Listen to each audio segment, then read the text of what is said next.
What is up, Virgo? Welcome to your general timeless reading. This is for all Virgo placements, and the intention for this reading is what you most need to know from the divine.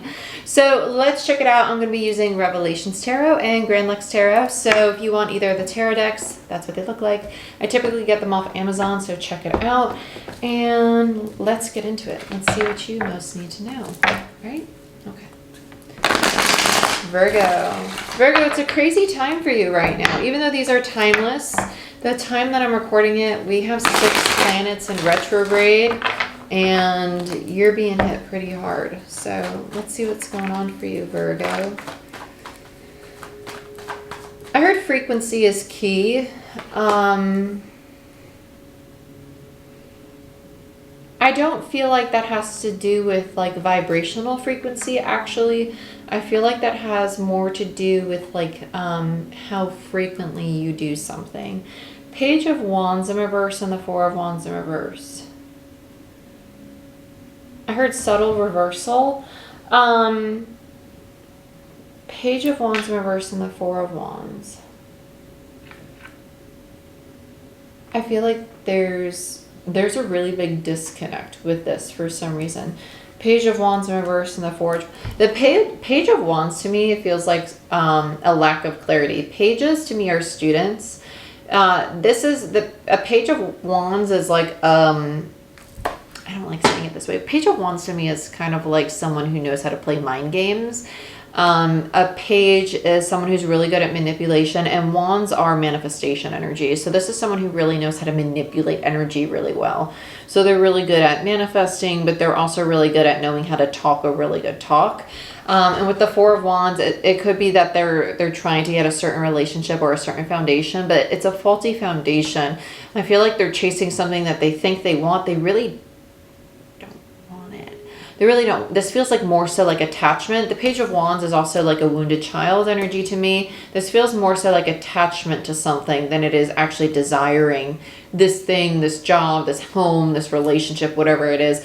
It's not that they actually want it. This is being attached to it. So if this is you, just question like, do I actually want this, or am I just scared of letting it go for some reason? Okay, so let's continue.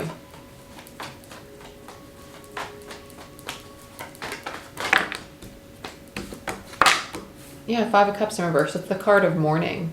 These are all energies of release. It's all energy of release. Five of Cups in reverse is a card of like, okay, you're at the lowest of lows for emotional lows, but it's at the end of it. Like you're passing through it. Because the Six of Cups is finding the emotional equilibrium again. It's getting back into balance. It's giving and receiving equally, which is really nice.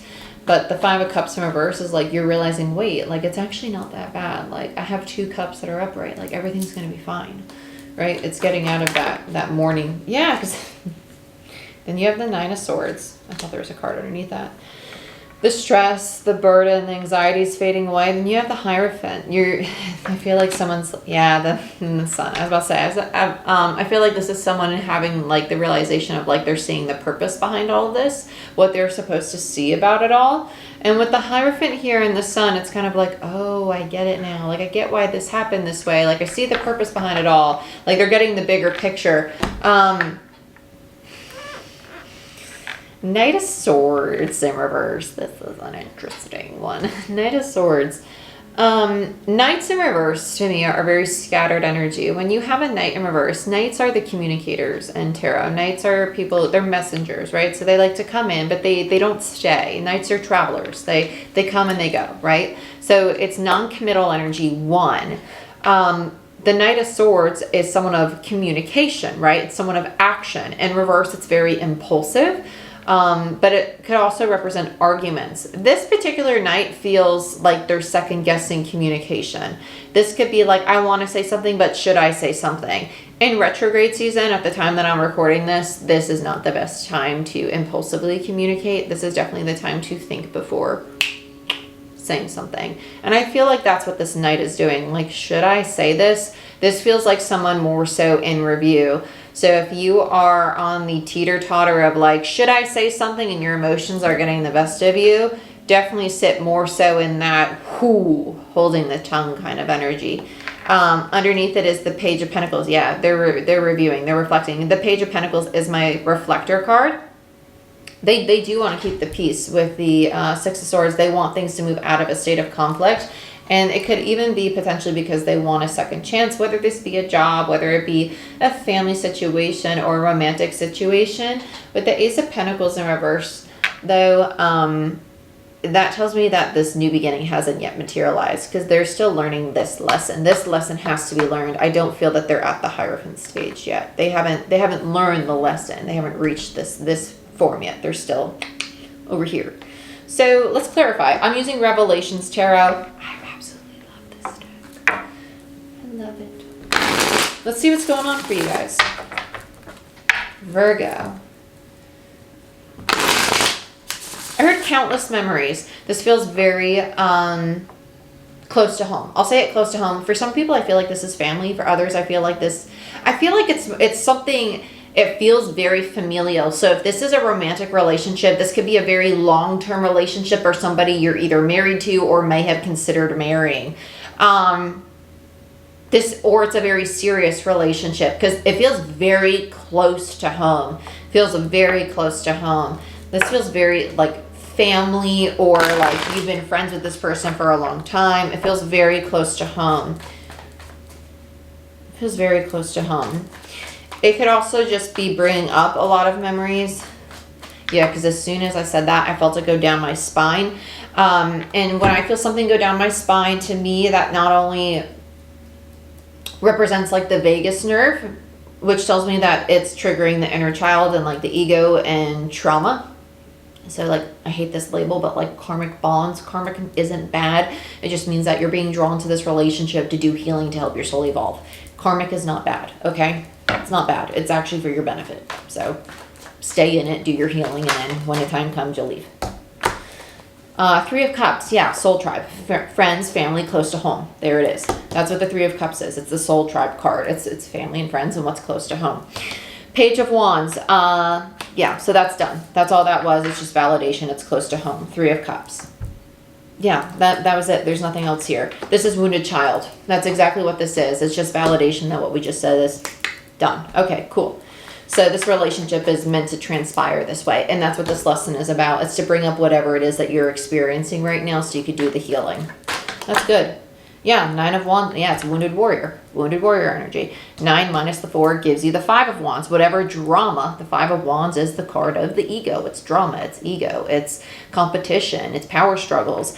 So this is a very defeated energy. The 9 minus the 4 gives you that 5. But the 9 of Wands is someone who's like, I'm done. I want to give up. I don't want this relationship or job anymore. And yet they constantly go back to it, right? Because they're wounded and it's close and it's pulling them because it's close to home. It's close to home. It's a very like addictive cycle. Oh, back. That's how it plays out. This is like trauma bonding 101. That's exactly what this is. And I know people don't like labels, but I promise you, if you were to like read about trauma bonding, it would actually really educate you. It's like, please try to detach from like the labels and like, don't be like, oh my gosh, I can't believe she just called me that. Like, please, like, just really read about it. Like, educate yourself. It's not to make anybody feel like, I can't believe I did that. Like, don't beat yourself up. Like, just educate yourself because it's really it's gonna help. It's gonna help you. It's not gonna harm you. Like, guilty, like, been in trauma bonds. It's kind of just part of life's experience, you know?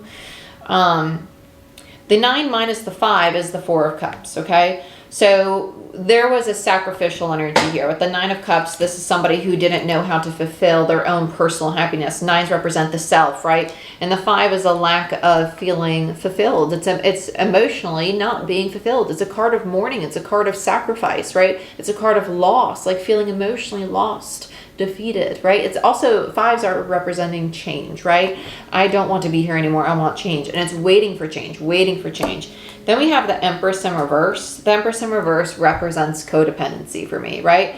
Empress in reverse is someone who might give, or take a lot. So just take that as it resonates. And with the Eight of Wands in reverse, things weren't moving forward. They weren't changing the way that this individual wanted. And with the Eight of Wands minus the 3, we have another 5. So we have 3 5s on the board. Change, change, change. 5, 5, 5. So if that's a validation for you, if you've seen 5s a lot lately, there's that synchronicity. 5s are indicative of change. This cycle was meant to change. It was meant to come to an end, okay? Okay. It was meant to fall apart like that because this was not healthy. Let's look at the Nine of Swords. The Sun. You got the Sun twice. The Sun's the happiest card in tarot. This is actually leading to happiness and fulfillment and abundance and realizations and higher frequencies and new connections and new sense of self and new fulfillment. This is an incredible thing. This is a great thing. This is a great thing.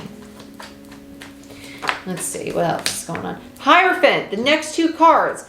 Again, just validation as a reader. When I get the same cards in a reading twice, it's telling me that we are on the right track. Like, this is exactly what you need to be hearing. So if you're contemplating, like, should I go back to this, or should I keep behaving in this way, or is there codependency here, or is this toxic? It is toxic. There is codependency. Is it a trauma bond? Yes. Does having a trauma bond mean that the relationship can't work? No. But you need to be honest with yourself about the work you're willing to do and the work that the other person's willing to do, and you can't control the other person and they can't control you, right? Everybody's accountable for themselves. Okay? So know your limits, know your boundaries. And be honest. Actions, not words, right? Take action, not words. Okay? That's a big thing during retrograde. Okay? The Hierophant is the teacher. So this is what you're learning. You got Judgment in the Page of Wands. You're realizing how much wounding is really present in this dynamic or within yourself, right? And how it stood in the way of this progressing the way it's actually supposed to. So that's the lesson here. So let's dive a little deeper into the lesson with the Hierophant. This Hierophant actually feels like new community. This feels like new. The Hierophant actually is, I was about to say that you might even be urged to go back to church or go back to like whatever spiritual thing resonates with you, right? Check it out. You might even want to take up like a course or a class. It's like a sense of community. That's really what this feels like. So you might be into a form of art, or you might be, I was about to say a form of dance, but that is a form of art. But there's something that is a sense of community here. That sense of community is going to help you feel like you have a new 3 of Cups, like something that really lights you up, and it's going to be healthy for you. It's going to be good for you. Let's look at this. Yeah, the Moon in reverse. Yep, and then we have the 8 of Cups in reverse. You're going back to something. Yeah, so you might be going back to church, or you might be going back to doing an art form you used to do. High Priestess. I like this. The Hierophant and the High Priestess are the spiritual pair. It was initially in reverse, but then it flipped upright. I like that because when you have these 2 cards of the High Priestess and the High Priestess, the Hierophant and the High Priestess, this is like the Mr. and Mrs. of the divine consciousness, and that's very, very powerful. That tells me that you're coming into a place of really connecting with a higher power that's in alignment with you. And so wherever you're going back to, it's because you need to review that part of yourself to come back to what's in alignment with your soul to help you progress on your path. It's really good. Let's look at the Sun. And that's why you have the Sun and the Hierophant twice. This is a big, big shift in your frequency. So you're probably going to, yep, Queen of Wands and Temperance in reverse.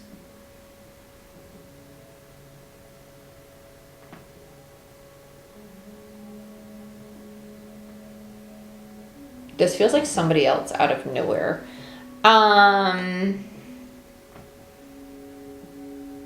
This Queen of Wands energy,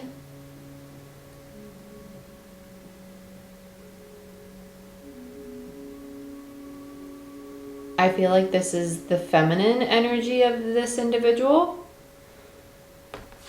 Like their codependency. I feel like somebody might be realizing they have a habit of saving people or helping people. That's exactly, yeah, because see, I feel it in the back of my head. I said this in the Taurus reading too. When I feel something in the back of my head, this is what somebody's working on releasing. Yeah, I feel it right in the back of my, I don't like this feeling. It's just not a fun feeling. It's like somebody realizing like this isn't healthy and I need to let this go. And this is that sudden realization, like, oh, as much as I care and like really want to do this and like this makes me feel really good, it's not my job to help or heal or do this for these other people, right? Temperance, right? Temperance is the card of the angel, the ancestor, the guide, right? And temperance is in reverse here. It's not your job to heal or save other people. It's not. It's not. You can't go over and force the horse to drink. You could lead it to the water, but it's got to choose to drink, you know? Let's look at the Knight of Swords in reverse. That's what the communication's about. That's what the communication's about right there. That's exactly what it is. Yep, Six of Cups and the Devil. You're realizing the attachment to whatever this old person is. That's what it is. Wanting that. Temperance is also the card of balance. It's like, why am I wanting to save this person or help this person? Is it really because you're wanting something fulfilled within yourself that's going to create this balance that you're craving? Is it really self-fulfilling? And that's what the attachment and codependency is, right? From the Devil. So it's like that's the healing inside of self, though. And that's what this Virgo Libra dynamic is, right? Because we have Mercury ruled by Virgo hanging out in Libra, and then we have Venus ruled by Libra hanging out in Virgo. And there's all this chaos going on right now, which challenges us, Libra, the sign of partnership, and Virgo, the Virgin, the sign of purity and learning how to balance self with the external. There's just so much going on. But this is really interesting. This was a really cool read. Yeah, because bottom of the deck is the King of Wands. You're realizing how, with two fire signs, a King and a Queen of Wands, there's like a really strong pull to this other person or to the situation. And your masculine and feminine really wants to create balance, and it's really attached to it. But at the same time, it's like, I can't do this. Like it's aware of like it's not healthy. You're going to get to that place of knowing it's not healthy. It's not healthy and you can't do it. And you just need to not be attached to it. You're detaching. Because detaching and not saying things, you're realizing that like that's what's going to actually bring you in that balance. It's very interesting. Yeah, because you're holding on to it. Four of Pentacles. You're holding on to it. Yeah, you just got to detach. You got to detach. Surrender and detach. Very interesting. Virgo, this is what I have for you. This is really big healing. So if this was confusing for you, I know it's a lot to digest. Just take it, like, watch it a few times if you need to. Because this is about codependency. This is about detachment. This is about like, what are your real motives behind your action? This is like someone taking some deep hermit mode to look at their why. Like, what is your why? Why are you really doing this? Is it really because of them, or is it really because of a self-fulfilling, like, and those aren't fun questions to ask ourselves, guilty, right? Like, but it helps you see parts of your shadow that might need healing. Shadow, ego, dark side, right? Dark feminine, whatever label you want to put on it. So I love you and I wish you the best. Like, share, subscribe, give this video a thumbs up, helps the channel grow. If you want a personal reading or a Reiki session, book it down below, and I'll see you next time.